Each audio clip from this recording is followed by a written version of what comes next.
आम्हाला माहिती आहे वैदिक ज्योतिष पद्धती, तर ही कृष्णमूर्ती पद्धती काय आहे आणि कुणी आणली? गजकेसरी योग पत्रिकेमध्ये पण फलद्रूप का नाही होत? मला त्याचे अनुभव तसे काय येत नाही? गाडी, बंगला, सगळ्या गोष्टी, पैसा, सगळ्या गोष्टी त्या गजकेसरी योगामुळे मिळतात. मग का माणूस हिप्नोटाईज होतो? सारखं सारखं तीच गोष्ट सांगितल्यानं. ज्योतिष म्हटल्यावर मागचा जन्म, कर्म सिद्धांत, कर्मविपाक सिद्धांत ह्या सगळ्या गोष्टी येतात त्याच्यामध्ये. मग त्या व्यक्तीने मागच्या जन्मामध्ये कुणाच्या लग्नासाठी अडथळे आणले असतील, त्याची चूक झाली असेल, त्या व्यक्तीची क्षमा मागायला लागते. ही नोकरी टिकावी आणि योग्य ती नोकरी लागावी, ह्यासाठी काही उपाय आहे का आपल्या ज्योतिषामध्ये? नोकरी त्यासाठी अडचणी आहेत, तर मी तुम्हाला एक अत्यंत सोपा आणि चांगला उपाय सांगतो की जो मला नाही वाटत की तो मी आज पहिल्यांदा तुमच्यावर शेअर करतोय. माझ्या ज्योतिषाच्या भागातला तो एक मी तुम्हाला खरं सांगतो, तर ते उघड न करणार, पण मी आज मागच्या जन्मात ते केलेलं आहे म्हणून तुम्हाला आता ह्या जन्मात आता त्यासाठी तिष्ठत बसावं लागतं त्या गोष्टीसाठी. मग हे कार्मिक अकाउंट आपल्याला ज्यावेळेस तोडायचं असेल त्यावेळेस आपल्याला तिथेच जाऊन त्या व्यक्तीनेच करायला लागतं ते, त्याच वेळेस होतं ते. नाही तर मग पत्रिकेमध्ये केंद्रामध्ये 4 याच्यामध्ये जर केंद्रयोग असतील तर लग्न झाल्यानंतर त्यांचं पटत नाही. कुणाच्या एकाच्या पत्रिकेत जर असेल तर पटणार. नमस्कार, मी ॲडव्होकेट श्रुती. मनसोक्त गप्पामध्ये आपलं खूप खूप स्वागत करते. मनसोक्त गप्पा पॉडकास्टमध्ये आपण विविध विषयातील मान्यवरांशी चर्चा करतो, त्यांचे अनुभव जाणून घेत असतो. आणि आज आपल्यासोबत आहेत पुण्यातील सुप्रसिद्ध ज्योतिषी श्री नंदकिशोर जोशी गुरुजी. गुरुजी, आपलं खूप खूप स्वागत आहे मनसोक्त गप्पामध्ये. नमस्कार. ज्योतिष म्हटलं की आपल्याला माहिती आहे आम्हा सगळ्यांना की कुंडली दाखवणं, राशीफल विचारणं, काही दोष आहेत का, जसं की मंगळ दोष जो म्हटला जातो प्रामुख्याने, असेल तर कुंडली खराब, लग्न जुळवताना, नोकरीसाठी, अनेक जीवनातील समस्यांवर ज्योतिष मार्गदर्शन हे घेतलंच जातं. तर तुम्ही प्रसिद्ध ज्योतिषी आहात पुण्यातले, गेले 38 वर्ष तुम्ही ह्या क्षेत्रामध्ये कार्य करत आहात, लोकांना तुम्ही मार्गदर्शन करत आहात आणि मला वाटतं जवळजवळ बऱ्याच लोकांना ह्या तुमच्या ज्ञानाचा फायदा झालाय आणि त्यांनी अनुभव घेतलाय. तर हे जे ज्योतिष आहे त्यावर एक थोडंसं जनरल तुम्ही म्हणजे प्रकाश टाकताल का किंवा माहिती देताल आमच्या प्रेक्षकांना? ही जी पद्धती आहे, मी जी पद्धती वापरतो त्याला कृष्णमूर्ती पद्धतीमध्ये ही ॲडव्हान्स कृष्णमूर्ती पद्धती अशी आहे. याच्यामध्ये ज्यावेळेस लोक माझ्याकडे पत्रिका घेऊन येतात, की अनेक ज्योतिषांकडे जाऊन आलेले असतात ते, आणि मग ते सांगतात की मंगळ दोष आहे, त्याच्यामुळे लग्न जुळत नाही, मंगळ दोष आहे, याच्यामुळे हे प्रॉब्लेम आलेले आहेत, की अशा अडचणी येतात. परंतु खरं तर कृष्णमूर्ती पद्धती म्हणजे मंगळ दोष हा दोष मानला जात नाही, आणि त्याचं नेमकं निदानच पारंपरिक ज्योतिष असेल किंवा कृष्णमूर्ती असेल, त्या व्यक्तीला नेमकं असं निदान व्हायला पाहिजे. ते मंगळ दोषाचं ते कारण सांगतात, पण वास्तविक पाहता निदान होत नाही आणि त्याच्या अडचणीचं निवारण पण होत नाही त्याच्यामुळे. कारण निदान झालं नाही तर अडचणीचं निवारण कसं होणार? तसंच त्याच्यामुळे ह्या पद्धतीने मंगळ दोष असा काही मानला जात नाही, आणि ती कारण मात्र वेगळे वेगळे सांगितले जातात. तर ह्या पद्धतीमध्ये त्याचं मानलंच नाही, त्याच्यामुळे ते कारण कृष्णमूर्ती पद्धतीमध्ये शोधून आपण त्यांना उपाय देतो आणि त्याचं निराकरण चांगल्या प्रकारे झालेलं आहे, होतं. बरं गुरुजी, तुम्ही कृष्णमूर्ती पद्धती आता म्हणालात, आम्हाला माहिती आहे वैदिक ज्योतिष पद्धती, तर ही कृष्णमूर्ती पद्धती काय आहे आणि कुणी आणली? आणि मी असं ऐकलंय की त्याची 4 स्टेप थिअरी हा फॉर्म्युला म्हणा किंवा थिअरी आहे, तर हे काय आहे? कृष्णमूर्ती पद्धती ही आपल्या महाराष्ट्रामध्ये रुजवली ज्योतिंद्र हसबे नावाच्या व्यक्तीने. कृष्णमूर्ती जे होते त्यांनी ही पद्धत 1960 मुंबईमध्ये यायचे 1960च्या दरम्यान ते. तेव्हाच त्यांनी ही पद्धती महाराष्ट्रामध्ये रुळवायचं काम केलं. त्यात पहिले होते महाराष्ट्राचे कृष्णमूर्ती पद्धतीचे अभ्यासक ज्योतिंद्र हसबे गुरुजी. त्यांनी ही महाराष्ट्रामध्ये रुळवली आणि साधारणतः 1970च्या दरम्यान मी माझ्या वाचण्यात आली ती, आणि त्याच्यानंतर मी हळूहळू तिकडे ओढला गेलो. आणि कृष्णमूर्ती पद्धतीचं वैशिष्ट्य असं की त्यांनी सगळ्या भारतीय ज्योतिषशास्त्र सगळ्या ग्रंथाचा अभ्यास करून, प्रादेशिक ज्योतिष ग्रंथाचा अभ्यास करून त्यातने त्यांनी एक पद्धती विकसित केली ती, जी नक्षत्रावर आणि उपनक्षत्रावर आधारित, अशी उपनक्षत्र त्याच्यावर आधारित पद्धती आहे. त्याच्यामुळे याचं अचूकतेचं प्रमाण हे सर्वात जास्त आहे पारंपरिक हम्म. वैदिक पद्धतीपेक्षा. हे त्यांचं संशोधन आहे कृष्णमूर्तींचं. तर अशा प्रकारचं हे अचूकतेकडे, जास्तीत जास्त अचूकतेकडे नेणारं शास्त्र ही पद्धती आहे. कृष्णमूर्ती कृष्णमूर्ती पद्धती. पद्धती आणि ही गेल्या किती वर्षापासून जी आहे ती प्रचलित आहे म्हणा किंवा उपयोगात घेतली जाते? जास्त 1984-85 पासून याचा जास्त बोलबाला व्हायला लागला. हम्म. आणि पण धारिष्ट्य कुणी करत नाही याच्याकडे शिकण्याचं, कारण क्लिष्टता जास्त असते याच्यामध्ये हम्म. आणि त्याला वेळ लागतो हम्म. आणि समजत नाही लवकर की हे हम्म. कुठलं आहे. आता ही पारंपरिक पद्धतीची कुंडली दिसते, हम्म. ढोबळ मनाने त्याच्यावर भाकिते केलेली ती चुकतात. मग ती हम्म. चुकतात का, हे हम्म. कृष्णमूर्तींनी पाहिलंय. हम्म. आणि हे का चुकतात त्याचा अभ्यास करून त्यांनी त्या भावातला उपनक्षत्र स्वामी, हम्म. नक्षत्र स्वामी, उपनक्षत्र स्वामी, हम्म. उपनक्षत्र स्वामी कुठे बसलाय त्यानुसार त्या व्यक्तीचं फल मिळतं पत्रिकेचं. हम्म. त्यामुळे ही पद्धत लोकांना क्लिष्ट वाटते, पण ती अतिशय सोपी आणि चांगली पद्धती आहे आणि विश्वास ठेवण्यासारखी आहे. आणि त्याचा लोकांना त्याचे अनेक अनुभव आलेले असतात. ज्यांनी ही पद्धतीचा अभ्यास केलेला आहे आणि लोकांना मार्गदर्शन केलेलं आहे खऱ्या प्रकारे, त्यांना ह्या पद्धतीचे अनुभव आलेले आहे आणि येतात लोकांना अनुभव. ज्या लोकांना अनुभव येतात ती लोक ह्या गोष्टी त्या वारंवार ज्योतिषाकडे जाऊन त्या पत्रिकेचं हे करतात, लोकांचं निराकरण करून घेतात. म्हणजे पत्रिका जी वैदिक पद्धतीत पाहिल्या जाते त्यात ग्रह पाहिल्या जातात, जन्मवेळ, जन्मतारीख म्हणा किंवा नक्षत्र. तर केपी ऍस्ट्रॉलॉजी मध्ये तीच पद्धत आहे का काही वेगळ्या पद्धतीने तुम्ही पत्रिका पाहता? वैदिक पद्धतीप्रमाणेच असते ही सगळं. तिथं ग्रह, नक्षत्र, तारे जी पद्धती आहे, पण त्याच्यात मध्ये अंशात्मक कुठला ग्रह कुठे बसलेला आहे, किती अंशावर आहे आणि त्याचा उपनक्षत्र स्वामी मगाशी म्हटल्याप्रमाणे हा सगळा प्रवास आपला उपनक्षत्र स्वामी आणि 12 घर लाभस्थानासंबंधित आणि काय जे दोष आहेत त्याच्या संबंधित आपलं हे संपूर्ण ते फिरणार आहे. आपलं ह्या गोष्टी चर्चेचं संपूर्ण जे आहे. तर ही जी पद्धती आहे ती पारंपरिक पद्धतीपेक्षा पूर्णतः भिन्न आहे आणि ती उपनक्षत्र स्वामीवरच अवलंबून आहे. आणि मग त्याच्यानंतर आपण बघतो पत्रिकेमध्ये की कित्येक लोकांच्या पत्रिकेमध्ये असं पाहतो की गजकेसरी योग आहे आणि पारंपरिक ज्योतिषवाले सांगतात की गजकेसरी योग आहे आणि मग तू व्यक्तीला बरं वाटतं. पण तू ज्यावेळेस ते कुठलंच फलादेश त्यांचे अनुभवास येत नाही त्यावेळेस व्यक्तीला वाटतं की हे कसं आहे, का नाही झालं. बरोबर.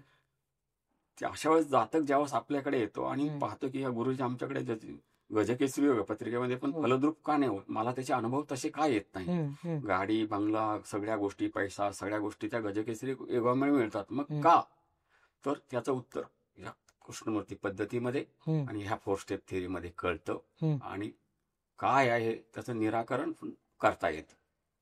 म्हणजे थोडक्यात ब्लॉकेजेस कळतात असं म्हणू आपण. निश्चितच कळतात.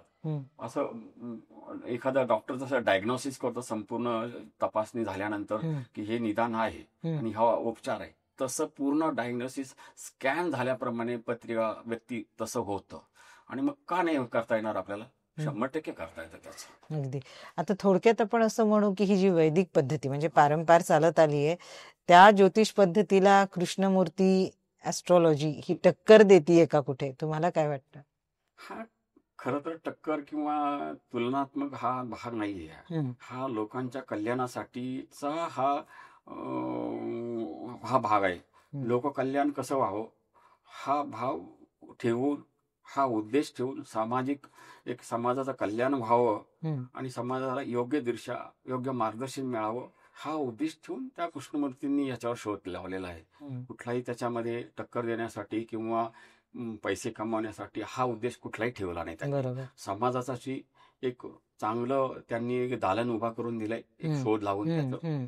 जसं आपण इतर क्षेत्रामध्ये शोध लावतो इतर, पण ह्या पारंपरिक मध्ये कित्येक वर्षामध्ये हेच धरून बसलं होतं की हेच असं आहे. पण ही टक्कर वगैरे काही भाग नाही. हा लोकांना समाजातील ज्या लोकांना माहीत नाहीये, ज्या लोकांना ते कळत नाही त्या प्रश्नांचं उत्तर इथे हमखास मिळतं उत्तर. म्हणजे खात्रीशीर आणि अचूक असं. आणि कालावधी सुद्धा कळतो आपल्याला, कुठला कालावधीने मध्ये काय घटना घडू शकते किंवा लग्न कधी होणार आहे, नोकरी कधी मिळणार आहे किंवा अशा गोष्टीचं पण आपल्याला कालावधी 100% काढता येतो. बरं, आपण आता मघाशी तुम्ही बोललात जसं की मंगळ दोषाबद्दल आपण बोललो. हम्म. मंगळ दोष म्हणजे पत्रिकेत मंगळ आहे म्हटलं. आता आपण बऱ्याच सेलिब्रिटीचंही उदाहरण ऐकलं. हो. असं म्हटलं जातं ना की ऐश्वर्या रायला मंगळ होतं, तिचं झाडाशी लग्न केलं. काही काही जण असं म्हणतात की प्राण्याशी पण एखाद्या म्हणा, झाडाशी असं काही केलं जातं. तर हे खरंच फलदायी आहे का? आणि मंगळ ग्रह जर पत्रिकेत असेल तर एवढा खरंच तो आपण म्हणू हार्श मंगळ असतो का, त्रासदायक असतो का? आणि कृष्णमूर्ती ज्योतिष पद्धती त्या मंगळ दोषाकडे कसं पाहते? खरं तर ह्या अनेक ज्योतिषांनी लोकांना सांगून सांगून समाज मनावर हम्म, हा एक आघात झालेला आहे. हम्म, जसं माणूस हिप्नोटाईज होतो सारखं सारखं तीच गोष्ट सांगितल्यानंतर. मग पण कृष्णमूर्ती पद्धतीने ह्या पद्धतीने मंगळ दोष हा नसतोच मुळात. बरं. मंगळाला दोष मानलेला नाहीये. हम्म, त्याच्यामुळे मंगळ दोषासाठी तो विवाह करावाच लागतो हम्म, आणि ते विवाह केल्यानंतर त्याचं निराकरण होतं हम्म, असं काही नाहीये. हम्म, ते करायची गरज भासत नाही, कारण मंगळ दोषच मानला जात नाही या ठिकाणी. तर मग ते करायचा प्रश्नच येतो कुठे? हा समाजात पसरलेला एक मोठा गैरसमज आहे. हम्म, आणि ते केल्यानंतर माझ्याकडे जी मंडळी आलेली आहेत हम्म, त्यांनी ते केलं तरी सुद्धा त्यांना मग लग्न का झालं नाही हम्म, किंवा लग्नातलं त्यांचे अडचणी का दूर झाल्या नाही? हम्म, तर त्याचं कारण त्यांना ते कळालेलंच नसतं मुळात की बरं. हे मंगळ दोषामुळे झालेले आहे. हम्म, त्याला वेगवेगळी कारणं असतात हम्म, आणि ती कारणं शोधावी लागतात. हम्म, पण पारंपरिकवाले किंवा त्याचा फार श्रमच घेत नाही किंवा त्यांना ते सगळ्यांना, मला इथं नाव ठेवायचं नाही कोणाला, परंतु तसदी घेत नाही, जास्त अभ्यास करत नाही बरं. आणि कुठलं तरी कारण सांगून त्यांना ते हे करतात, हम्म, कुठली तरी शांती करतात आणि मग त्याच्यामुळे लोकांचा विश्वास उडतो त्याच्यावरून. का अरे आपण एवढं केलं तरी हा दोष का गेला नाही? आणि खर्चिकही असतं. खर्चिकही असतं आणि बरं त्यातनं समाधान व्हायला पाहिजे असतं, त्यातनं निराकरण व्हायचं असतं त्या गोष्टीचं. ते होतच नाही ना निराकरण. हम्म, बरोबर आहे. म्हणजे तेवढं करूनही पुन्हा प्रॉब्लेम हा सुटतच नाही. तर मग केपी ऍस्ट्रॉलॉजीमध्ये कशा पद्धतीने तुम्ही हँडल करतात ते किंवा उपाय देतात त्या मंगळ दोषासाठी म्हणा. मंगळ दोष म्हणा किंवा तत्सम प्रॉब्लेम जे त्या व्यक्तीच्या जीवनात, म्हणजे आता तुम्ही म्हणालात मंगळ दोष असलं की मुख्य करून लग्नासाठी, हो, हो.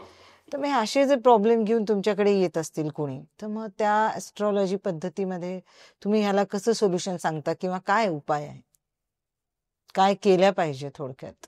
मुळात वैयक्तिक प्रश्न असतील जर समजा मंगळ दोषासाठीच असेल आणि ती फक्त मंगळ दोष लिहिलेला असेल पत्रिकेत किंवा असं जर लिहिलेलं असेल तर तो किती अंशावर आहे आणि कृष्णमूर्ती पद्धतीप्रमाणे तो कितीचा कार्यश आहे. समजा लग्नाचा विचार जर केला तुम्ही म्हणताय तसं लग्नाचा, तर काय होतं की ज्यावेळेस मंगळ दोष म्हणला जातो आणि मंगळ दोषामुळे लग्न होत नाही किंवा अडचणी येतात लग्नामध्ये, त्यावेळेस ते त्याचं कारण शोधावं लागतं. आता महादशा कुठली चालू आहे, लग्नासाठीचं वय आहे त्या मुलाचं, मुलीचं, व्यक्तीचं, आणि लग्न होत नाही म्हणून इतर ज्योतिष सांगतात की मंगळ दोष आहे म्हणून लग्न होत नाही. परंतु त्याची महादशा जर 6 म्हणजे सप्तमाचं वेळ षष्ठ स्थान जर ऍक्टिव्हेट असेल तर ते लग्न न होण्याचं कारण ते कारण असतं ना की मंगळ दोष. मग ते कारण शोधून काढायला लागतं आणि त्याच्यावर उपाय करायला लागतो, त्यावेळेस त्या व्यक्तीचं लग्न होतं. बर, ते उपाय कसे असतात? म्हणजे इथे जसे दिलेले असतात अगदी आपण म्हणू की हार्ड आणि खूपच वेगळ्या प्रकारचे उपाय, ते लग्न म्हणा झाडासोबत, तर ते तसे देता का तुम्ही? नाही, तसं लग्न वगैरे कुठल्या झाडासोबत, कारण आता तो जमाना राहिलेला नाही. आता आपण कुठल्या याच्यात वावरतोय आणि झाडावर लग्न करा आणि कुंभविवाह करा, रुईच्या झाडावर लग्न करा, ह्या गोष्टीची आजच्या काळात सुसंगत वाटत नाही त्या गोष्टी. काय वाटतं तुम्हाला? सुसंगत वाटतात का त्या आणि वाटतात का त्या मनाला? परंतु नाईलाज तो लोक करतात. कालबाह्य झालंय, कालबाह्य झालेल्या नाही का त्या गोष्टी? बरोबर. आता तुम्ही त्या गोष्टीला आधुनिक गोष्टी ह्या कुठल्या अंधश्रद्धा न पसरवता आपण त्याच्या मुळाशी जाऊन बघायचंय की कुठला भाव याला कारणीभूत आहे लग्न न होण्यासाठी. मग तो शोधून काढायचा आणि त्या व्यक्तीचं त्याच्यावर जप, उपासना त्या व्यक्तीने स्वतःच जर केल्या, सबबी न सांगता की नाही माझा मुलगा किंवा मुलगी मानत नाही, परंतु ते कारण शोधून त्याच्यावर लोकांना उपासना दिल्या, जप स्वतः त्या व्यक्तीने केला, बर. तर त्याच्यातनं निश्चित निराकरण होतं. आता हा प्रश्न मी विचारणारच होते. बरेच वेळेला काय होतं, मुलाच्या मुलीच्या म्हणा, आई वडील हे पत्रिका घेऊन ज्योतिषांकडे येतात, तुमच्याकडेही येत असतील. आणि आता आज आधुनिक काळात मुलांना तेवढा इंटरेस्ट नसतो हो. की एवढा मी जप करेन वगैरे. काही हजार जपही दिला जातो की ह्या निरसनासाठी प्रॉब्लेमच्या. पण मग तो जो जप आहे दिलेला, काही वेळेला असं सांगितलं जातं की आई वडिलांनी केला तरी चालेल किंवा गुरुजींकडूनही करून घ्या. तर ते खरंच जे आहे उपयोगी पडतं का? कसं असायला हवं असं तुम्हाला वाटतं? कुणाला पटो अगर न पटो, हम्म, ज्याला रोग झालाय त्यांनीच औषध घ्यायला लागतं. हम्म, त्याचप्रमाणे इथे सुद्धा असंच लागू पडतं की ज्याचा विश्वासावर नसो, हम्म. पण आई वडिलांनी किंवा गुरुजींकडून करून घेतलं तर ते कसं जाईल? बरोबर. पण ते व्यक्तीपर्यंत ते पोहोचायला पाहिजे ना. हम्म, हम्म, ज्याचा दोष आहे त्यांनी मागच्या जन्मामध्ये, इथे काय होतं की ज्योतिष म्हणल्यावर मागचा जन्म, हम्म, कर्मसिद्धांत, हम्म, कर्मविपाक सिद्धांत ह्या सगळ्या गोष्टी येतात त्याच्यामध्ये. हम्म, मग त्या व्यक्तीने मागच्या जन्मामध्ये कुणाच्या लग्नासाठी अडथळे आणले असतील, त्याची चूक झाली असेल, त्या व्यक्तीची क्षमा मागायला लागते. बर. ते कर्मसिद्धांताप्रमाणे, कर्मविपाक सिद्धांताप्रमाणे त्या जीवात्म्याचा संबंध असतो तिथे. हम्म, आणि मग तुम्ही किंवा आई वडिलांनी क्षमा मागायची किंवा हम्म, गुरुजींनी जप करायचा त्यासाठी. हम्म, हे कसं सुसंगत राहील सांगा बरं?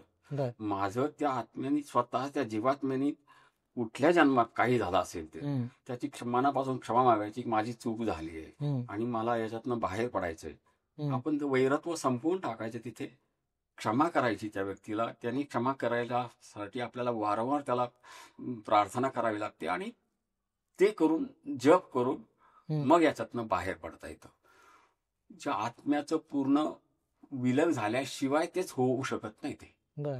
आणि हो, हे असं मग म्हणून तिथे आई वडिलांनी जप करून हम्म, किंवा गुरुजींनी गुरुजींनी जप करून फायदा होत नाही, बर. असा माझा अनुभव आहे.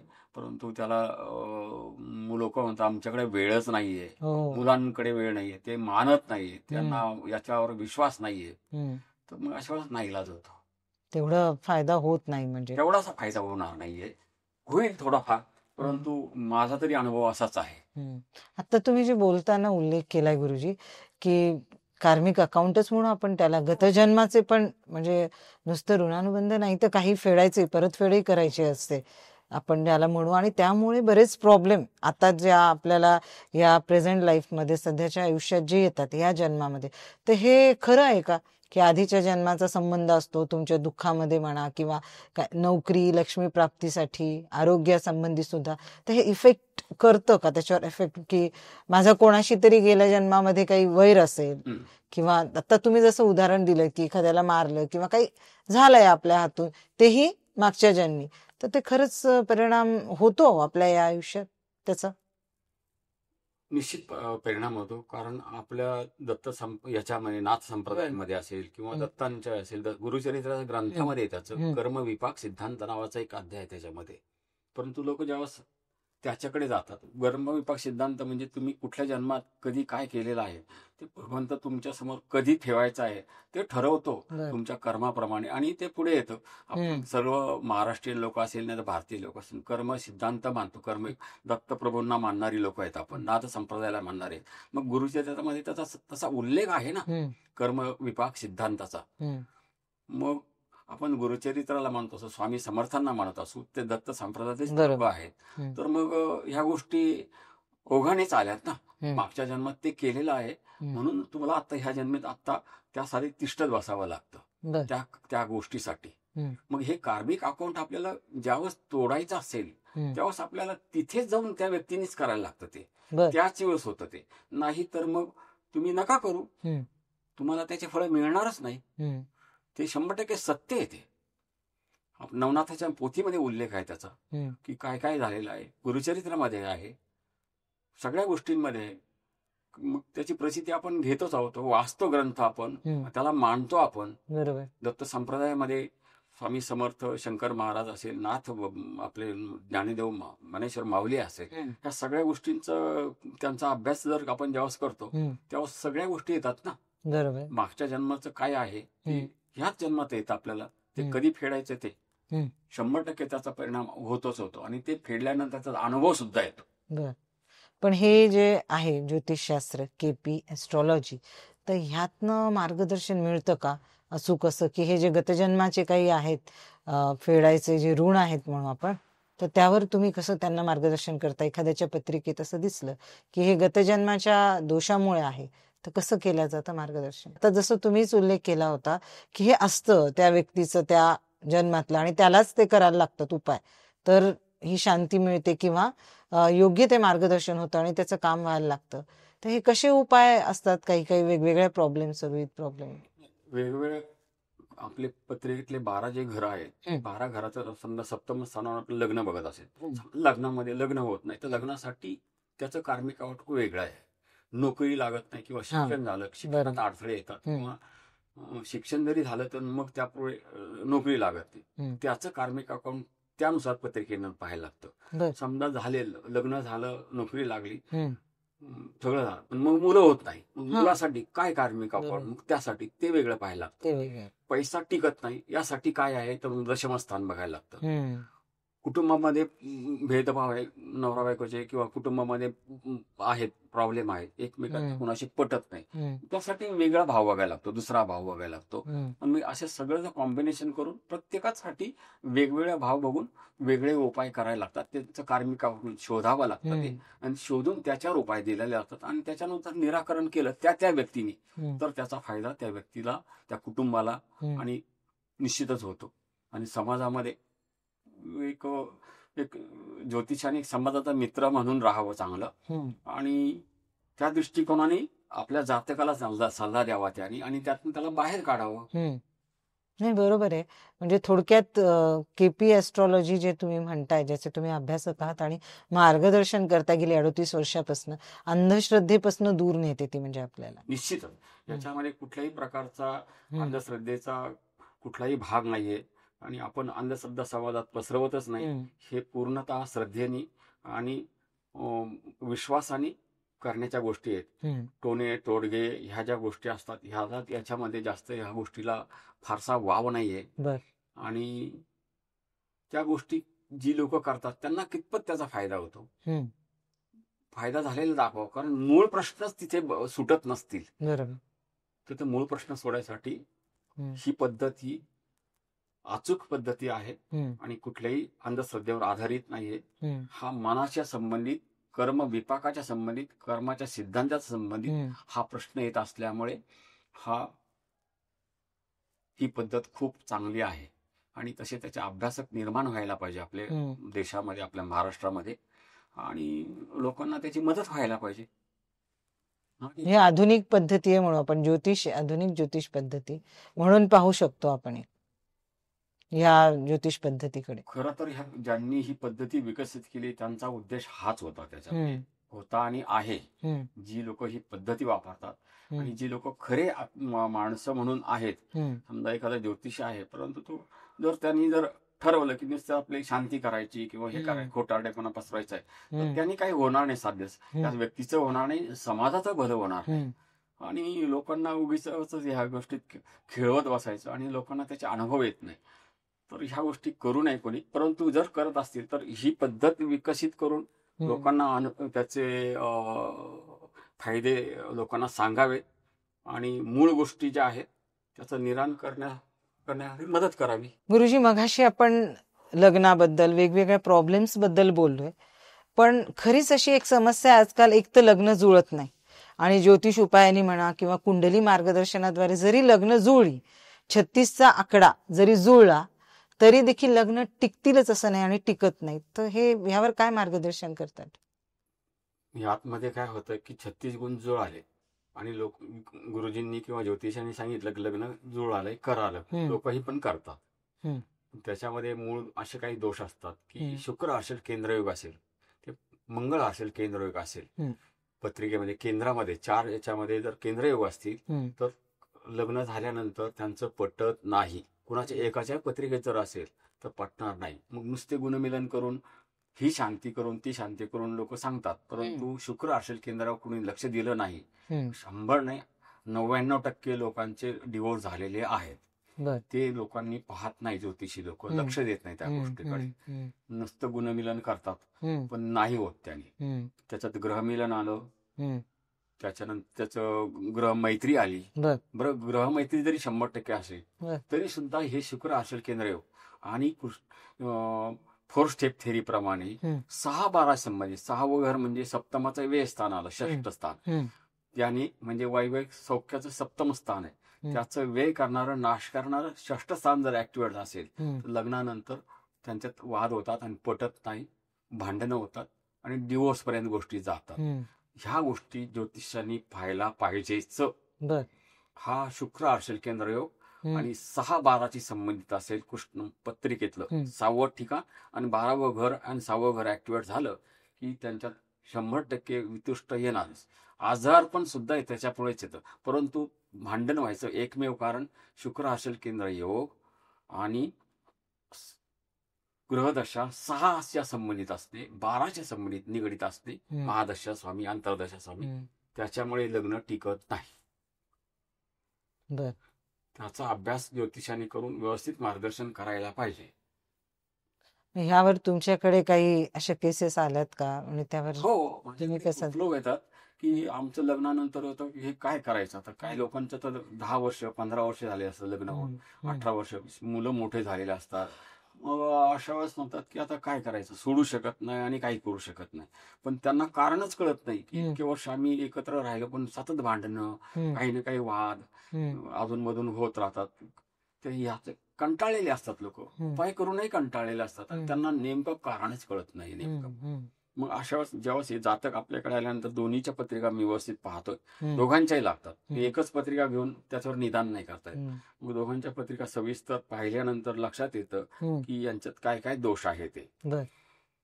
मग ते दोष त्यांना मी व्यवस्थित सांगतो, लिहून काढतो ते दोष आणि त्यांना सांगतो की हे दोष आहे, ह्याच्यामुळे तुम्ही याच्यावर उपाय केले का. ते मग सांगतात की नाही, आम्ही ही शांती करायला सांगितली ती केली, ही अमकी शांती करायला सांगितली ती बर. केली. पण मग झालं का नाही, हो. तर मूळ गोष्टी म्हणजे ह्याच गोष्टी पत्रिकेतले महादशा स्वामी, अंतर्दशा स्वामी हम्म. ह्या जर अनुकूल नसतील वैवाहिक सौख्यासाठी हम्म. तर त्यावेळेस ते वैवाहिक सौख्याचा नाश निश्चित करतात आणि कुटुंबामध्ये पती पत्नीमध्ये भांडणं होतात. हम्म. त्याचा विपर्यास फार दिवस पर्यंत पण जातो. हम्म. हे लग्नाच्या अगोदर ज्यावेळेस पत्रिका पण जुळवतो हम्म. त्यावेळेस पाहायला पाहिजे. लोक काय करतात, घाई करतात आणि हम्म. गुण मिळाले, गुण जुळाले हम्म. करा लग्न. पण तसं नाही, मग नंतर ते फार महागा जातं त्यांना आणि नंतर निस्तरायला पैसे खर्च होतात, वेळ लागतो आणि मनस्ताप होतो दोन कुटुंबांना. खरे. तर त्याच्या अगोदर जाणकार ज्योतिषांनी खऱ्या ज्योतिषाला दाखवून पत्रिकेचं निराकरण करायला पाहिजे, घाई न करता. मग नंतर महागात पडतं ते. त्यासाठीच मग व्यवस्थित पत्रिका पाहून त्याच्यावर उपाय करून लग्न करायचं की नाही करायचं ठरवायला पाहिजे ते. बर. अगदी म्हणजे योग्य मार्गदर्शन हे आधीच घ्यायला, योग्य मार्गदर्शन अगोदरच घ्यायला पाहिजे. कुंडली जुळवणं खरंच तितकं महत्वाचं आहे. जुळवून व्यवस्थित ते पाहायचं, निश्चितच त्याचा फायदा होतो आणि झालेला आहे. आणि तशी लोक आहेत आपल्याकडे, खूप लोक की ज्यांना त्यांनी आपले आभार मानलेले आहे की तुम्हाला पत्रिका दाखवली आणि आमचं चांगलं चाललंय आता. असे आपल्याकडे शेकडो लोक आहेत. मला वाटतं तुमच्याकडे लग्न जुळवण्यासंबंधी म्हणा किंवा ह्या ज्या समस्या चालू असतात वैवाहिक जीवनात, त्यासाठी, आरोग्यासाठी आणि नोकरीसाठी असे बरेच लोक येतात मार्गदर्शन घ्यायला आणि त्यांना लाभही मिळालेला आहे. तसं तुम्ही म्हणालात तसं बरंच आहे. आता ज्योतिष म्हटलं तर प्रामुख्याने लग्नाचं तर झालं, पण शेअर बाजार म्हणा किंवा व्यवसायासाठी सुद्धा काही उपाय असतात. तसे काही उपाय किंवा काही तोडगे म्हणू आपण थोडक्यात सांगता येतील आपल्याला काही मार्गदर्शन? व्यवसायासाठी आणि शेअर मार्केटसाठी, व्यवसायासाठी जर असेल ना तर पत्रिकेतलं महादशा स्वामी जो आहे तो 6 आणि 10, 10वा भाव जेव्हा 10 आणि 11 भाव जो आहे ते ऍक्टिव्हेट व्हायला लागतं. पत्रिकेतलं 10वं घर आणि ऍक्टिव्हेट, तिथला ग्रह ऍक्टिव्हेट म्हणजे महादशा स्वामी जर असेल त्या भावासंबंधित तरच त्याला त्याचे अनुभव मिळतात, फायदा मिळतो व्यवसायाच्या संबंधित. राहिलं शेअर मार्केटचं, तुम्ही बोललात शेअर मार्केटचं जे आहे ते 5वं घर जे आहे शेअर मार्केट संबंधित, सट्टा, लॉटरी, जुगार किंवा प्रेम प्रकरण असेल ते 5व्या भावावरून आपण पाहतो. तर 5वा भाव जेव्हा ऍक्टिव्हेट होतो, 5वं, 10वं आणि 11वं, 5, 10 आणि 11 असेल तर त्या व्यक्तीला शेअर मार्केटमध्ये फायदा होतोच होतो. परंतु त्याचबरोबर 6 आणि 12 ऍक्टिव्हेट असेल तर त्याचे आलेले पैसे जातात. मग त्यावेळेस ज्योतिष जाणकाराला विचारून असे माझ्याकडे कित्येक लोक आहेत की आम्ही पैसे येतात, आम्हाला 10,000, 20,000, 25,000 रोजचे येतात, परंतु आमचे त्याच वेगाने पैसे जातात इंट्राडे करताना त्यांचं जे पाहतोय ते. तर मग त्यांना पारंपरिक ज्योतिषाप्रमाणे आणि ह्या पद्धतीप्रमाणे विचार जर केला तर 5वं 10वं घर ऍक्टिव्हेट असेल तर त्यांना सांगायचं की 11वं घर तर तुम्ही करा. आणि ज्या पिरियडमध्ये कालावधीमध्ये तुमचं 6-12 ऍक्टिव्हेट नसेल, 6-12 ऍक्टिव्हेट असेल, त्या कालावधीत तुम्ही बंद करा किंवा तुम्ही सांभाळून शेअर मार्केटिंग करा. म्हणून मग तो आपल्याला पिरियड काढून देता येतो. हा पिरियड आहे, या पिरियडमध्ये तुम्ही करा. आणि मी अशा कितीतरी लोकांना काढून दिलेलं आहे की 3 महिने 4 महिने, तो पिरियड फार मोठा नसतो, कालावधी नसतो. ज्यांच्या पत्रिका त्याचा अनुकूल असतात ते वर्षानुवर्ष करू शकतात, परंतु ज्यांना पूर्ण वेळ अनुकूल नसते पत्रिका, तो कालावधी आहे, त्या कालावधीत जर केलं तर त्याचा निश्चित फायदा होतो आणि झालेला आहे फायदा. मग अनुभवाची काही गोष्ट आहेत ना, लोकांना 25 वर्षाचा अनुभव आहे, पण ते सुद्धा त्याच्यामध्ये 6वं घर ऍक्टिव्हेट झालं, 12वं, आलेले पैसे त्यांचे जातात. म्हणून जाणकार ज्योतिषाकडून त्यांनी ते काढून घेतलं तर त्यांना निश्चित फायदा होतो. खरंय. म्हणजे अगदी ज्योतिषाला विचारून, आणि तो जे तुम्ही जे म्हणालात 6, 12, 5 हे जे आकडे आहेत त्याचं गणित लक्षात घेऊन नीट मार्गदर्शन केलं तर शेअर बाजारमध्ये सुद्धा तितकाच लाभ प्राप्त होऊ शकतो. आता ज्योतिष म्हटलं की वास्तुशास्त्र हमखास आलंच. त्यामध्ये असं असतं, आजकाल बरेच प्रॉब्लेम होतात. असं म्हटलं जातं की वास्तुदोष आहेत त्यामुळे शारीरिक म्हणा, मानसिक सगळे असे प्रॉब्लेम होतात किंवा आर्थिक वगैरे. तर वास्तुदोष असा प्रामुख्याने कशामुळे घडतो किंवा मेजर काय असू शकतो आणि त्यावर उपाय काय सांगता येईल ओव्हरऑल सगळ्यांना आपल्या? वास्तुदोष हा लोकांना वाटतं की आपल्याकडे ह्या वास्तूमध्ये आपण प्रवेश केला, ही दिशा आपली चुकीची आहे, झोपण्याची दिशा चुकीची असते. लोक टीव्हीवर बघून किंवा इतर पुस्तकं वाचून किंवा म्हणतात, त्यांच्या मनात नंतर तसा दोष तयार व्हायला लागतात की ही दिशा योग्य नाहीये, ही दिशा योग्य नाहीये. परंतु होतं काय की ह्या मनातने ज्यावेळेस ह्या गोष्टी तयार होतात आणि मग मन एवं मनुष्यानाम कारण बंध मोक्ष, म्हणजे मन गोष्टी तयार करतं, त्या गोष्टी दोष तयार करतं, मग ते मांडल्या जातात, ही गोष्ट इकडे पाहिजे ती गोष्ट. पण मग त्याच्यामुळे काय होतं की हळूहळू त्या माणसाच्या मनात घर करायला लागतात आणि ते दोष अजून वृद्धिंगत होतात.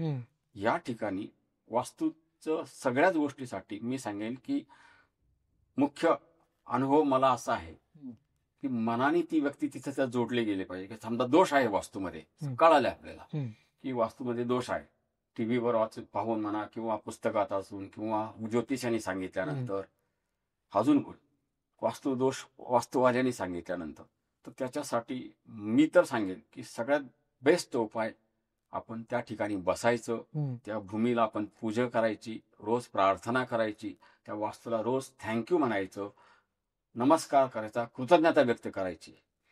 मग भले ते आपलं अंथरूण पांघरून असेल, आपण देवघरात असेल, नाही तर आपलं जेवणाचं ताट असेल, आपलं स्वयंपाकघर असेल, स्वयंपाकघरात दोष असेल तर स्वयंपाकघराला आपण नमस्कार करायचा, तिथं त्याला थँक्यू म्हणायचं.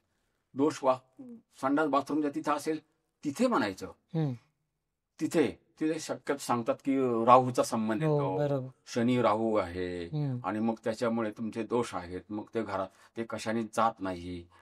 तर अशा वेळेस त्या दोषाला त्या ठिकाणी जाऊन त्या दिशेची देवता आणि त्या दिशेकडे नमस्कार करून त्या देवतेला त्या मंत्र म्हणून त्याची क्षमा मागितली तर तो दोष समूळ नष्ट होतो. आणि तसे अनुभव मी घेतलेले आहेत, माझ्याकडे येणाऱ्या जातकांना आलेले आहेत अनुभव. कुठेही समजा मग तिथे साध्या साध्या गोष्टी जरी ठेवल्यात आपण तरी सध्या त्याने निराकरण होतं. कुठल्याही प्राण्यांचे वस्तू हत्या न करता किंवा त्यांचे न ओरबडता आपण कुठलीही गोष्ट न ठेवता आपण आपल्या साध्या गोष्टी ठेवू शकतो की ज्या ठिकाणी ज्याचं साधं त्या नवग्रहांचे दोष असतील, ग्रहांचे दोष असतील, वास्तूचे दोष असतील, हे सगळे दोष ग्रहांमुळे होतात. तर त्या ग्रहांच्या वस्तू आपण तिथे ठेवू शकतो, धान्य ठेवू शकतो, धान्य दान करू शकतो. आपण मनापासून प्रार्थना करून हातात धान्य घेऊन आपण ते धान्य जर आपण पशुपक्ष्यांना, गायीला, जनावरांना योग्य प्रमाणात त्यांना त्रास न होता खाऊ जर घातलं तर त्याचं निराकरण हमखास होतं. म्हणजे तोडफोड जी काही करायला सांगितली जाते करायची गरज नाही. काहीच तोडफोड करायची गरज हम्म. भासत नाही. हम्म. कारण हे आपल्याला ईश्वराने आपल्याला जसं शरीर दिलेलं आहे हम्म. तसं आपल्या पत्रिकेप्रमाणे सुद्धा आपल्या पत्रिकेत मुळात दोष असतात काही. त्यामुळे नुसार आपल्याला ते घर मिळतं, जागा मिळते, नोकरी मिळते आपल्याला. हम्म. मग आपण तेव्हाच काय करतो, आपण घरात तर काय तोडफोड करणार आपण. बरोबर. तसं आपण म्हणजे आपल्या शरीरात तोडफोड करू शकत हम्म. नाही, तसं घरात काय करायचं. हम्म. घरात सुद्धा करायची गरज नाहीये. आपण तिथे जसं आपल्याला डिफिशियन्सी शरीरामध्ये असतात हम्म. वास्तूमध्ये पण असतात हम्म. त्या डिफिशियन्सी म्हणजेच तो दोष. हम्म. मग तो दोष आपण जसं शरीरात आपण व्हिटॅमिन्स किंवा बाकीच्या गोष्टी खाऊन आपण बरं. त्या प्रकारचं अन्न खातो, हम्म. सात्विक अन्न खातो, आणि तसेच विचार जर आपण वास्तूविषयी केले, कारण ती एक वास्तू देवता आहे ती. हम्म. मग त्या देवतेलाच आपण शरण जायचं, हम्म. त्या देवतेलाच आपण क्षमा मागायची, त्या देवतेलाच प्रसन्न करून घ्यायचं. मग आपोआपच प्रश्न मिटतो. आणि मनापासून त्या करायच्या गोष्टी, हम्म. आणि त्याला वेळ थोडासा द्यायचा, रोज करायच्या त्या गोष्टी. तुम्ही प्रार्थना करा, त्या दिशेचा दोष असतो त्या देवतेची प्रार्थना करा, हम्म. त्या देवतेचा मंत्र म्हणा त्या दिशेचा, हम्म. निश्चित फायदा होतो. आत्मिक समाधान तुम्हाला मिळणारच त्याचं. बरोबर. कुठेही बाहेर काही तोडफोड न करता ती हम्म. गोष्ट प्राप्त होते. बर.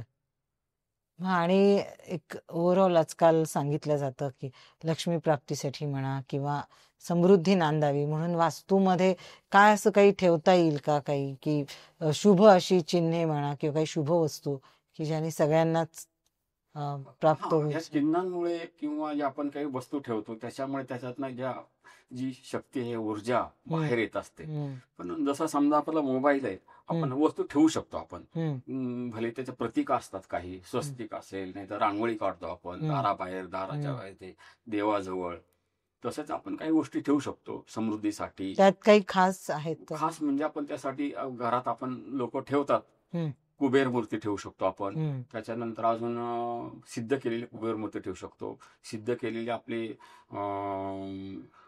याला आपण ज्या कामधेनू ठेवू शकतो. ही कामधेनू अत्यंत पूर्वीपासून आपण ऐकत आलोय नुसतं. तर कामधेनूचं छोटीशी एक गाय मिळते, काय कामधेनू, तिच्यावर ती कामधेनू आपण सिद्ध करून ठेवू शकतो. तिच्या कानात बोलू शकतो आपण. त्या कानात बोलल्यानंतर ती जसं कामधेनू आपण बोलू तसं आपल्याला मिळतं ना. बरोबर. असं म्हण आहे आपल्याकडे, हो, आहे. कामधेनूला सांगितलं की हो. ते आपल्याला ते देते. हो, हो. आपण पूर्वीपासून ऐकाय विश्वामित्र आणि बरोबर. वशिष्ठांचं त्यांचं जे आहे ते पाहतोय आपण. बरोबर. तर त्यांना तसं आपण ते ठेवू शकतो. आणि कोणत्या दिशेला ठेवायचं? दिशेला आपण देवघरात ठेवू शकतो. देवघरात आपण देवघरात ठेवू शकतो. आपलं ड्रॉवर असेल, ड्रॉवर मध्ये व्यावसायिक असेल तर आपण त्या ड्रॉवर मध्ये ठेवू शकतो. आपण कुबेराची मूर्ती सुद्धा आपण ड्रॉवर मध्ये ठेवू शकतो. त्याचे मंत्र म्हणू शकतो आपण. ह्या 2 गोष्टी केल्या तरी सुद्धा पुरेशा आहेत. फारच कुठल्या गोष्टी ठेवल्या त्याचं तर मग गोंधळ होतो माणसाचा. बरोबर. लक्ष लागायला पाहिजे आणि तेच गोष्टी करायला पाहिजे नेमक्या, जेणेकरून त्याचा फायदा होईल. 10 गोष्टी ठेवण्यापेक्षा 1-2च गोष्टी ठेवाव्यात आणि त्याच्यावर लक्ष ठेवून ते काम कराव्यात, त्याचं जप करावा आणि त्याच्यातनं फायदा होतो. मला वाटतं कामधेनूचा हा उपाय खूप सोपा आहे आणि सगळ्यांना करता येईल. सहज असा उपाय आणि बऱ्याच दोषांवर त्याचं निराकरण करता येईल असं तुम्ही आता म्हणालात त्याप्रमाणे. सुलभ असा उपाय तुम्ही सांगितलात आता. हा, तो खर्चिकही नाही आणि सोपा आहे तो करायला. आणि कामधेनूचं आपण सगळे वर्णन ऐकलेलंच आहे आतापर्यंत. आणि शक्यतो हा उपाय कुणी सांगत नसत कामधेनूचा आतापर्यंत, की कामधेनू आपण ठेवू शकतो, ठेवायची असते. मी तर आता कित्येक वर्षापासून लोकांना दिलेले आहेत ते. तिला जर कामधेनूला आपण सांगितलं नाही एखादी गोष्ट रोज, तर बघा कालांतराने ती गोष्ट आपल्या जीवनात प्राप्त होतेच. तिच्या कानात बोलायचं. हो, तिच्या कानात बोललं, गुप्त बोलायचं आपण, जेणेकरून तिला आणि मलाच माहिती पाहिजे त्या गोष्टी. पण ती गोष्ट आपल्याला आपण 4 चौघात सांगायची नाही, कुणालाच नाही सांगत. जसं ती भगवंताला आपण जसं करतो तिला सांगायचं तसं, आणि निश्चित त्याचा फायदा होतो. बर. आता वास्तुदोष आणि वास्तू उपाय तुम्ही सांगितलेत आणि खूप सुंदर असं मार्गदर्शन आमच्या प्रेक्षकांना तुम्ही करत आहात. आणि आजकाल आता लग्नाबद्दल वगैरे तर आपण ज्योतिषाच्या माध्यमातून घेतच असतो जाऊन, म्हणजे मार्गदर्शन म्हणा किंवा काय त्याच्यात आलेल्या समस्या लोकांना हे प्रश्न पडतातच. पण आता शेअर बाजाराचंही तुम्ही सांगितलं की त्याला सुद्धा मदत होते. पण नोकरी हा सध्याचा खूप ज्वलंत विषय आहे. आपण पाहतो की सध्या अशी परिस्थिती आहे जागतिक स्तरावर, नोकरीमध्ये स्थैर्य नाही, किंवा आपण वेगवेगळ्या बातम्या रोज ऐकतो, इतकी नोकर कपात झाली, इतकी. तर ही नोकरी टिकावी आणि योग्य ती नोकरी लागावी, ह्यासाठी काही उपाय आहे का आपल्या ज्योतिषामध्ये? आणि अजून एक म्हणजे एखाद्या व्यक्तीच्या कुंडलीमध्ये म्हणा, ग्रह ज्योतिष भाषेत बोलायचं तर त्याला वारंवार नोकरी बदल करावा लागतो, किंवा स्थिरता राहत नाही, किंवा मिळाली नोकरी तरी त्यामध्येही समाधान, सॅटिस्फॅक्शन होत नाही, तर ह्या कुठल्या ग्रहकारक असतो आणि त्यावर उपाय काय? पत्रिकेतलं 6वं घर आणि 10वं घर हे नोकरीचं स्थान आहे. त्याच्या 3रं घर आणि 9वं घर ऍक्टिव्हेट झाले की नोकरीमध्ये स्थिरता येत नाही. बर. नोकरी बदलावी लागते, बदली होते, हम्म. नोकरी सोडावी लागते, किंवा सुटल्या जाते, किंवा काढल्या जातं, बडतर्फ केलं जातं, किंवा अशा. हे 9वं घर ऍक्टिव्हेट झालं की वारंवार असं त्या लोकांना होतं. 3रं घर ऍक्टिव्हेट झाले की बदली होते त्याची, इकडून तिकडे, पुण्यातून बेंगलोर, बेंगलोरहून कुठे असेल, XYZ सांगा कुठे जे असेल. तर हे ती पत्रिकेतले हे 3 मुख्य गोष्टी असतात की बदली होण्याचं, स्थिरता न येण्याचं कारण हे 9वं घर आणि 5वं घर ह्या गोष्टी ऍक्टिव्हेट झाले तर होतात. ते 6 आणि 10वं घर ऍक्टिव्हेट असेल तर नोकरी टिकते, स्थिरावते व्यक्तीला, आणि तिथेच तो आपण नोकरी करतो बऱ्याच वर्ष. मग यासाठी उपाय जे असतात, पुन्हा या ठिकाणी आपण यावं लागतं की त्या भावांचे स्वामी जे आहेत 6 आणि 10, त्याची पूजा केली, त्याचं मंत्र म्हटले, त्याची प्रार्थना केली, तर त्याचा स्थिरतेसाठी हळूहळू त्याचा परिणाम होऊन स्थिरता येते त्या व्यक्तीला. एखादा काही थोडक्यात उपाय ओव्हरऑल, काही लोकांना अडचणी आलेल्या असतील तर त्यांनी हा करून थोडं समाधान मिळवा? हा, तर नोकरी त्यासाठी अडचणी आहेत तर मी तुम्हाला एक अत्यंत सोपा आणि चांगला उपाय सांगतो की जो मला नाही वाटत की तो मी आज पहिल्यांदा तुमच्यावर शेअर करतोय. माझ्या ज्योतिषाच्या भागातला तो एक मी तुम्हाला खरं सांगतो, तर ते उघड न करणार, पण मी आज तुमच्या चॅनलला प्रेक्षकांना मदतही होईल, त्याची निश्चित मदत होईल त्याची. त्याचा फायदा असा आहे की आपल्या 4-5 गोष्टी ज्या आहेत आपण त्या एकत्र करू शकतो. आपण आपली पुडी बांधून आपल्या खिशात ठेवू शकतो. त्याचे मंत्र असतात, ते मंत्र म्हणून सिद्ध करू शकतो. आणि ते मंत्र म्हणून ती खिशात जर ठेवली तर प्रमोशनसाठी, नोकरीसाठी, नोकरीत आलेल्या अडचणीसाठी, नोकरीमध्ये असलेला बॅक बायटिंग असेल म्हणतो आपण त्याला, तिथे होणारा त्रास असेल, त्याचप्रमाणे म्हणजे असं ते खूप मल्टीपर्पज असं काम करतं ती वस्तू. आणि त्यातले इन्ग्रेडियंट्स आपल्याला काही लोकांना त्याच्यात लोन मिळण्यासाठी अडचणी येतात, तर लोन साठी सुद्धा ठेवू शकतो आपण. प्रमोशन साठी तर आहेच आहे, ते नोकरी स्थिरतेसाठी आहे, पण लोकांना कित्येक लोकांचं लोन पास होत नाही, लोकांना हप्ते कमी करून पाहिजे असतात, EMI, तर त्यासाठी सुद्धा ते उपयोग. म्हणजे त्याचा उपयोग कुठे होत नाही असं आहे. आपण उशी खाली ठेवलं तर त्याचा आपल्या शांत झोपेसाठी आणि आपल्या आरोग्यासाठी सुद्धा त्याचा परिणाम होतो. इतकं चांगला त्याचा फायदा आहे.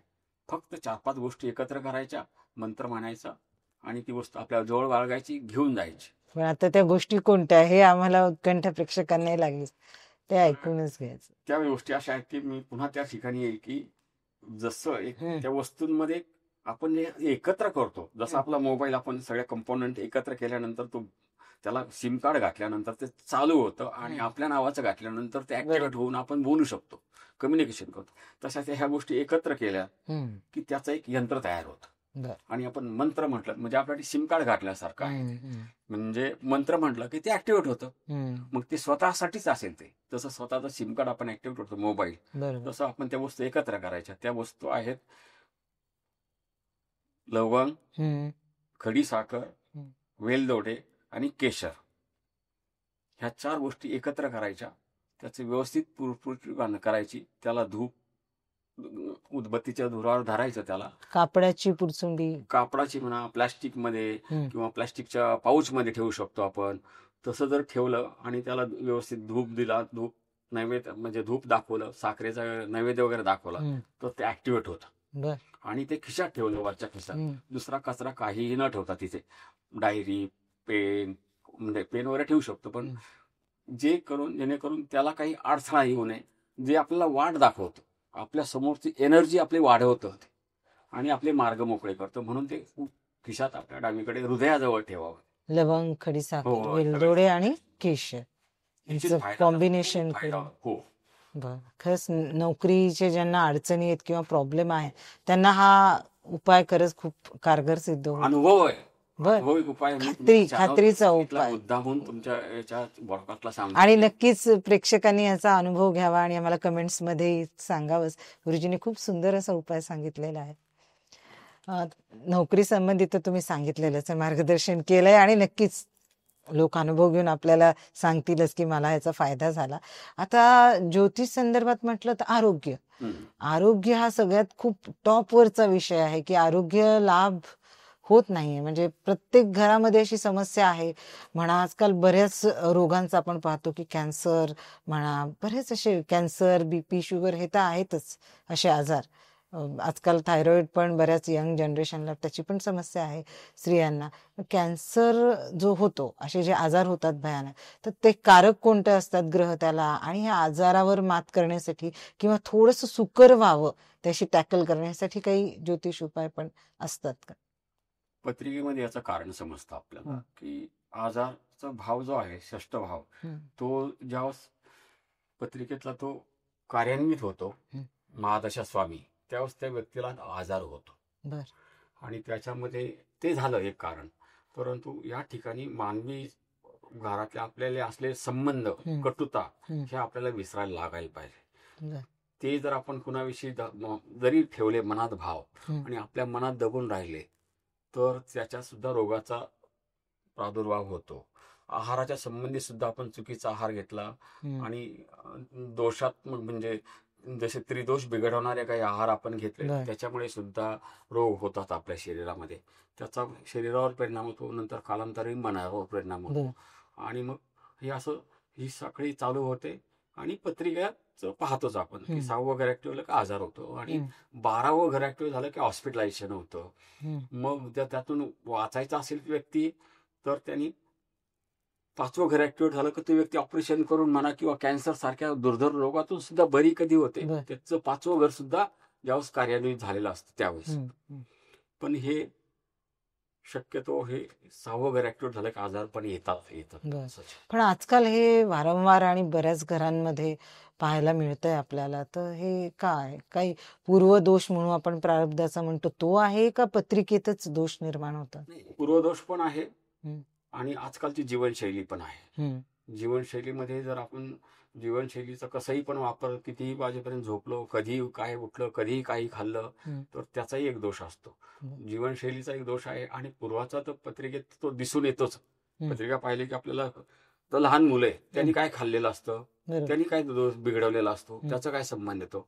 पण मग त्याच्या पत्रिकेत त्याला ऑपरेशन करायची का गळते, त्याच्या छातीत होल असतं, हृदयाला होल असतं, किंवा त्याला लहानपणी कावीळ होते, किंवा त्यांनी काय खाल्लेलं असतं. अशा पूर्वजन्मीचा संबंध येतो ना त्या ठिकाणी. बरोबर. तुला तर काहीतरी प्रॉब्लेम येतात, व्यंग येतं त्याला, ते काय कारण आहे त्याचं, एक पूर्वजन्मीचे दोष असतात. मग ह्यावर थोडंसं ते शमवण्यासाठी, त्याची तीव्रता कमी करण्यासाठी काही उपाय आहेत का, किंवा तुम्ही काही सांगताल की हे केल्याने थोडंसं आराम पडेल, किंवा योग्य दिशा, कधी कधी इलाज आणि उपाय करण्यासाठी योग्य म्हणजे डॉक्टर म्हणा किंवा नीट इलाज सुरू होण्यासाठी मार्ग मिळत नाही, तर हे सगळं सुकर व्हावं यासाठी प्रेक्षकांना काही तुम्ही काय आहे की हा जो भाग आहे, समजा आजार झाला, मग त्याची ग्रहदशा कुठली चालू आहे. समजा राहूची ग्रहदशा असेल तर त्याला होमिओपॅथिक औषध लागू पडतात. ते राहूचे मंत्र म्हणावेत त्यांनी, त्यासाठी ते लागू पडतं. कारण ग्रहदशा त्या संबंधित आहे. शनीचा संबंध असेल, शनीची महादशा आणि तो आजारपणा संबंधित असेल, त्याला आजार झाला, त्यांनी आयुर्वेदिक उपचार त्याला लागू पडू शकतात. आणि त्यांना शनीची उपासना करणं त्यांनी गरजेचं असतं. ते आजारपणाचे हाडा संबंधित किंवा असे संधिवात बरे न होणारे विकार असतात, त्याच्या संबंधित, हाडाचा संबंधित, शनीचा संबंध आला तरी तसं होतं. जसं त्वचेचे विकार असतील तर बुधाचा संबंध येतो. मग त्या संबंधित त्यांनी त्या ग्रहांचं शमन करण्यासाठी ते मंत्र म्हणावेत. आणि उपाय पण आयुर्वेदिक उपचार, होमिओपॅथिक उपचार किंवा ॲलोपॅथिक उपचार त्याला तिथं लागू पडू शकतात. म्हणजे ज्या ज्या ग्रहदशा, ज्या उपचारांची दिशा, त्या चालू असलेली महादशा त्याच्यावर ठरत असते. कधी कधी दोन्हीचे उपाय करायला लागतात, आयुर्वेद आणि ॲलोपॅथी, आयुर्वेद होमिओपॅथी असे उपाय घेतले तर ती व्यक्ती त्यातनं बाहेर पडते. म्हणजे हे मिळू शकतं त्याच्यावर मार्ग. पथ्य पाणी सुद्धा अपथ्य सुद्धा करावेच लागतात. नाही हा. आपण अपथ्य पाळलं नाही, नुसतीच औषधे घेतली हम्म. तर त्यातनं तेही पण बरोबर आहे. बर. पण आरोग्य प्राप्तीसाठी सर्वांना जसे काही साधे साधे उपाय असतात आरोग्य लाभावं म्हणून, ते एखादा असा काही आहे आरोग्य प्राप्तिकर उपाय आपण म्हणू ज्याला? आरोग्यासाठी आपण धन्वंतरीची उपासना करू शकतो. अश्विनी कुमार जे आहेत देवांचे वैद्य ते, बर. त्यांची प्रार्थना करू शकतो, त्यांचे मंत्र म्हणू शकतो आपण, हम्म. आणि त्याचा निश्चित फायदा होतो. बर. कारण देवांना जर व्याधी होते आणि त्यांचे हम्म. वैद्य जर ते अश्विनी कुमार होते, हम्म. त्यांना जर देत होते ते, हम्म. तर आपणही त्यांची उपासना करून त्याच्यातनं बाहेर पडू शकतो. फक्त आपला विश्वास पाहिजे त्याच्यावर, हम्म. आणि निश्चित मंत्र काम करतात, आणि मग त्यातनं बाहेर पडता येतं आपल्याला. औषधाबरोबर ह्या गोष्टी कराव्यात सोबत त्याला. आरोग्यासाठी सुद्धा, आरोग्य लाभण्यासाठी पण ग्रह कारक असतात हे नवीन आम्हाला कळालं. आणि जर खरंच ग्रह शांती करण्यापेक्षा कुठला ग्रह जो आहे तो ऍक्टिव्हेट झाला की अनारोग्य लाभतं, आणि त्या ग्रहाची शांती केली किंवा समाधान केलं तर आरोग्य लाभू शकतं, हे आम्हाला कळलं आता. पण हे ओव्हरऑल माणसाच्या आयुष्यामध्ये खूप समस्या असतात. म्हणजे आर्थिक फ्रंटवर म्हणा, आरोग्याच्या तर आहेतच, नोकरी, मुलांच्यासाठी सुद्धा आजकाल आपण पाहतोय लहान मुलांच्याही समस्या आहेत. आईवडिलांचं ऐकत नाही, कधी कधी नवरा बायकोचं पटत नाही, मुलं आई वडिलांना जे आहेत वृद्ध आई वडिलांना टाकून देतात. अशा काही बऱ्याच प्रकारच्या समस्या ज्या आहेत त्या ओव्हरऑल मनुष्य जीवनामध्ये येतच असतात. तर मी असं ऐकलंय आणि बऱ्याच लोकांचे अनुभव असे आहेत की ज्योतिषशास्त्रामध्ये दत्तोपासनेला खूप महत्व आहे. तर हे काय आहे आणि दत्तोपासना कशी कारगर किंवा उपयुक्त सिद्ध होते भविष्यासाठी? मी म्हणता ते बरोबरच आहे. हम्म. आपल्या भारतामध्ये म्हणण्यापेक्षा महाराष्ट्रामध्ये जास्तीत जास्त दत्त उपासना प्रचलित आणि भक्तिभावाने लोक ती करतात. हम्म. पण त्याच्यामध्ये गुरुचरित्र ग्रंथ वाचन आलं, हम्म. त्यानंतर बरेचसे मोठमोठे स्तोत्र आहेत, दत्तांची हम्म. दत्तभावनी आहेत किंवा बऱ्याचशा गोष्टी आहेत. हम्म. ह्या सगळ्यांचं तुम्ही जे प्रश्न साकारले आणि सगळे घेतले मध्ये, आरोग्याचे असतील, बरोबर. नाहीतर कुटुंबातले हो, असतील, हो. नाहीतर पती पत्नीचे असतील, नाहीतर आई वडिलांना सांभाळण्याचे असतील, अजून कुठलेही प्रश्न असतील, हम्म. तर दत्त हे सगळ्या गोष्टी करायला आपल्याकडे कितीचा वेळ आहे? पूर्वीच्या हम्म. काळी लोक ग्रंथांचं पारायण करायचे किंवा दत्तभावनी रोज म्हणायचे. हो. आज एवढा वेळ कुणालाच नाहीये, नसतो. मग त्यासाठी काय की सगळ्यात अनुभवाचं हम्म. आणि थोडक्यात पण रोज सातत्याने करण्यासाठीचे काही एक मंत्र आहे. हम्म. तो जर आपण रोज सातत्याने 108 वेळा किंवा 5 मिनिटे, 10 हम्म. मिनिटे किंवा जसं वेळ मिळेल तसा हम्म. एक वेळ ठरवून आपण जर केला हम्म. तर त्याचा फायदा निश्चित होतो. हम्म. तो मंत्र म्हणजे श्री दत्त जय दत्त, हाच एकच. याच्यावर विश्वास ठेवायचा, याच्यावर संकल्प घ्यायचा पहिल्या दिवशी, हम्म. आणि तो संकल्प काय करायचा, आपली ती इच्छा बोलून तो केला हम्म. तर त्याचा निश्चित फायदा होईल. प्रत्येकाच्या पत्रिकेप्रमाणे वेगवेगळे असू शकतात, परंतु हा एक चांगला अमोघ मंत्र आहे. म्हणजे तो खात्रीशीर रामबाण उपाय म्हणू आपण. खात्रीशीर श्री दत्त जय दत्त. जय दत्त बर. हा मंत्र म्हणायचा, हम्म. संकल्प सोडून करायचा, हम्म. आणि आपले संकल्प म्हणजे आपले काय असेल ते मराठीमध्ये आपण बोलायचं, आपल्या मातृभाषेमध्ये बर. जे काही असेल ते बोलायचं, आणि तसं पाणी सोडून द्यायचं, आणि त्या मंत्राला सुरुवात करायची त्या दिवशीपासून. बर. हा एक मंत्र अनुभवाचा आहे. हम्म. दत्त संप्रदायातलं सगळं सार म्हणलं तरी चालेल बर. त्यातलं असा एक मंत्र. खूप अद्भुत आणि खात्रीशीर उपाय हो. तुम्ही सांगितलाय आमच्या प्रेक्षकांना. आणि खरंच आहे, जीवनाच्या सगळ्या समस्यांवर याच्यातून मार्ग निश्चितच निघतोच. कारण दत्ताची ख्यातीच तशी आहे. दत्त म्हणल्यानंतर ते उभे राहतात. उभे राहतात. मग बरोबर. का नाही उभे राहणार? श्री दत्त जय दत्त. श्री ते दत्त जय दत्त. दत्त म्हणल्यानंतर उभे राहणारी अशी देवता साक्षात ह्या पृथ्वीवर कोण आहे एवढं मदत दत्त करणारं? गुरुच आहे. दत्तगुरुशिवाय कोणीच नाही आपल्या. बरोबर आहे. अगदी खूप सुंदर आणि मोलाचं तुम्ही मार्गदर्शन केलंय, सांगितलात मंत्र. आता तुम्ही 38 वर्ष झालं ह्या क्षेत्रामध्ये, आपण म्हणू प्रॅक्टिसच करताय एका अर्थी असं म्हणू. तर तुमच्याकडे बरेच लोक येत असतात आणि पुण्यात तुम्ही प्रसिद्ध आहात. एवढ्या वर्षापासून तुमचा व्यासंग आहे आणि त्यामध्ये केपी ॲस्ट्रॉलॉजी, आपण कृष्णमूर्ती पद्धती पण तुम्ही खूप सुंदर पद्धतीने त्याचं वर्णन केलंय, आणि खात्रीशीर आणि अचूकरित्या यावरती उपाय तुमच्याकडे सापडतात असं मी बऱ्याच लोकांचा अनुभव ऐकलाय. हे प्रेक्षकांना मी सांगेन. पण तुमच्याकडे जर यायचंय कोणाला, तर तुमची कशी अपॉइंटमेंट घेतल्या जावी किंवा त्याला काय प्रोसिजर आहे, किती दिवस आधी सांगावं लागतं? तर माझा जो नंबर आहे त्याच्यावर नंबरवर तर मी 8 दिवस अगोदर अपॉइंटमेंट घेतली आणि म्हणजे मला तुम्हाला व्यवस्थित वेळ देता येईल, न्याय देता येईल पत्रिका पाहून तुम्हाला ते करण्यासाठी. तर 8 दिवस अगोदर पुरेसा आहे. 8 दिवस 8-10 दिवसांचा कालावधी हा मला आणि करून अपॉइंटमेंट घेतली तर तुमच्याकडे येताना हा काय घेऊन यायला लागतं, म्हणजे पत्रिका आणि काय कसं? ज्यांच्याकडे पत्रिका असेल त्यांनी पत्रिका अवश्य आणावी. म्हणजे मला ती पत्रिका चुकीची आहे की बरोबर आहे हेही कळतं त्यात लोकांनी सांगितलेल्या गोष्टी. आणि नसेल ज्यांच्याकडे पत्रिका नसेल तर त्यांनी जन्मतारीख, जन्मवेळ, जन्म ठिकाणी ह्या ज्या गोष्टी आहेत त्या व्यवस्थित अगोदर खात्री करून घेऊन याव्यात. त्यानुसार त्यांना आपल्याकडे आपण पाहून पत्रिका योग्य ते लोकांना मार्गदर्शन करतो, अचूक मार्गदर्शन करतो आणि केलेलं आहे. आपण एवढी सुंदर चर्चा केली आहे आज मनसोक्त गप्पामध्ये. अगदी मन भरून ज्योतिष या विषयावरती आपण गप्पा मारल्या. पण आता समारोप करताना आमच्या प्रेक्षकांना एक तुम्ही ज्योतिषी किंवा जीवनावश्यक तुमच्या अनुभवाच्या दृष्टिकोनातून काय सल्ला द्यावा असं तुम्हाला वाटतं? शेवटी समारोप करताना मला असं वाटतं की माझे सद्गुरू श्री शंकर महाराज आणि नाथ, कारण मी नाथ संप्रदायाचा असल्यामुळे ते मी ह्या गोष्टी मी सांगू शकतो. माझ्याकडे येणाऱ्या व्यक्तीला त्याचं हे सांगेल की तुम्ही दिलेला शब्द पाळा. दिलेला शब्द पाळा म्हणजे कुठलाही शब्द देताना विचार करा की मी हे करायचंय की नाही, मी करू शकतो की नाही.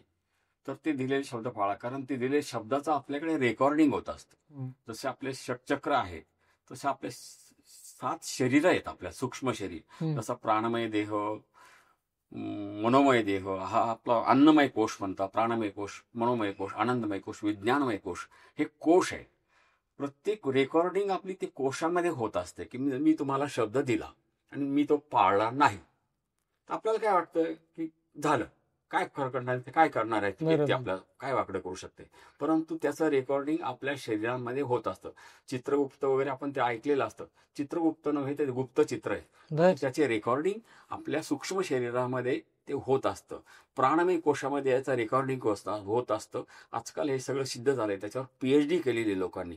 म्हणून शब्द देताना खूप विचार करावा लोकांनी आणि नंतर शब्द द्यावा. आपल्याकडून जर ते पालन होणाऱ्या अशा गोष्टी तर ते पाळाव्यात.